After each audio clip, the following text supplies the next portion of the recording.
தொடக்க நூல் 2ஆம் அதிகாரம் 1 முதல் 24 வரை உள்ள இறை வார்த்தைகள். விண்ணுலகும் மண்ணுலகும் அவற்றிலுள்ள அமைப்புகள் அனைத்தும் உருவாக்கப் பெற்று நிறைவெய்தின.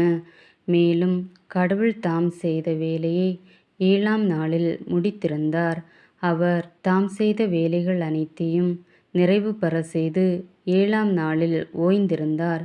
கடவுள் 7ஆம் நாளுக்கு ஆசி வழங்கி அதை புனிதப்படுத்தினார். ஏனெனில் தாம் செய்த படைப்பு வேலைகள் அனைத்தையும் நிறைவு பெற செய்து அந்நாளில்தான் ஓய்ந்திருந்தார். இவையே விண்ணுலக மண்ணுலக படைப்பின் தோற்ற முறைமையாம். ஆண் பெண் படைப்பு. ஆண்டவராகிய கடவுள் மண்ணுலகையும் விண்ணுலகையும் உருவாக்கிய பொழுது, மண்ணுலகில் நிலவெளியின் எவ்வித புதரும் தோன்றியிருக்கவில்லை, வயல்வெளியின் எவ்விதச் செடியும் முளைத்திருக்கவில்லை. ஏனெனில் ஆண்டவராகிய கடவுள் மண்ணுலகின் மேல் இன்னும் மழை பெய்விக்கவில்லை. மண்ணை பண்படுத்த மானிடர் எவரும் இருக்கவில்லை. ஆனால் நிலத்திலிருந்து மூடுபனி எழும்பி நிலம் முழுவதையும் நனைத்தது. அப்பொழுது ஆண்டவராகிய கடவுள் நிலத்தின் மண்ணால் மனிதனை உருவாக்கி அவன் நாசிகளில் உயிர் மூச்சை ஊத மனிதன் உயிர் உள்ளவன் ஆனான். ஆண்டவராகிய கடவுள் கிழக்கே இருந்த ஏதேனில் ஒரு தோட்டம் அமைத்து தாம் உருவாக்கிய மனிதனை அங்கே வைத்தார். ஆண்டவராகிய கடவுள் கண்ணுக்கு அழகானதும் உண்பதற்கு சுவையானதுமான எல்லா வகை மரங்களையும் தோட்டத்தின் நடுவில் வாழ்வின் மரத்தையும் நன்மை தீமை அறிவதற்கு ஏதுவான மரத்தையும் மண்ணிலிருந்து வளரச் செய்தார். தோட்டத்திற்குள் நீர் பாய்வதற்காக ஏதேனிலிருந்து ஆறு ஒன்று ஓடிக்கொண்டிருந்தது. அது அங்கிருந்து பிரிந்து 4 சிறப்புமிகு ஆறுகள் ஆயிற்று. முதலாவதன் பெயர் பீசோன்.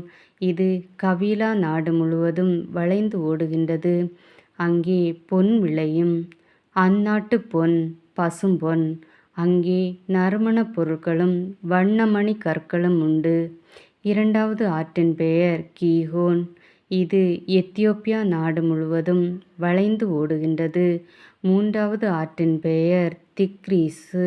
இது அசீரியாவிற்கு கிழக்கே ஓடுகின்றது. நான்காவது ஆறு யூப்ரதீசு. ஏதேன் தோட்டத்தை பண்படுத்தவும் பாதுகாக்கவும் ஆண்டவராகிய கடவுள் மனிதனை அங்கு கொண்டு வந்து குடியிருக்கச் செய்தார். ஆண்டவராகிய கடவுள் மனிதனிடம், தோட்டத்தில் இருக்கும் எந்த மரத்திலிருந்தும் உன் விருப்பம் போல் நீ உண்ணலாம். ஆனால் நன்மை தீமை அறிவதற்கு ஏதுவான மரத்திலிருந்து மட்டும் உண்ணாதே. ஏனெனில் அதிலிருந்து நீ உண்ணும் நாளிலே சாகவே சாவாய் என்று கட்டளையிட்டு சொன்னார். பின்பு ஆண்டவராகிய கடவுள் மனிதன் தனிமையாக இருப்பது நல்லதன்று, அவனுக்கு தகுந்த துணையை உருவாக்குவேன் என்றார். ஆண்டவராகிய கடவுள் மண்ணிலிருந்து எல்லா காட்டு விலங்குகளையும் வானத்து பறவைகளையும் உருவாக்கி அவற்றிற்கு மனிதன் என பெயரிடுவான். அவற்றிற்கு மனிதன் என்ன பெயரிடுவான் என்று பார்க்க அவற்றை அவனிடம் கொண்டு வந்தார். உயிருள்ள ஒவ்வொன்றுக்கும் அவன் என்ன பெயரிட்டானோ அதுவே அதன் பெயராயிற்று.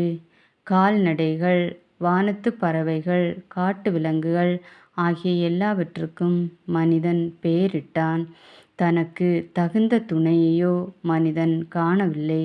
ஆகவே ஆண்டவராகிய கடவுள் மனிதனுக்கு ஆழ்ந்த உறக்கம் வர செய்து, அவன் உறங்கும் பொழுது அவன் விலா எலும்பு ஒன்றை எடுத்துக்கொண்டு எடுத்த இடத்தை சதையால் அடைத்தார்.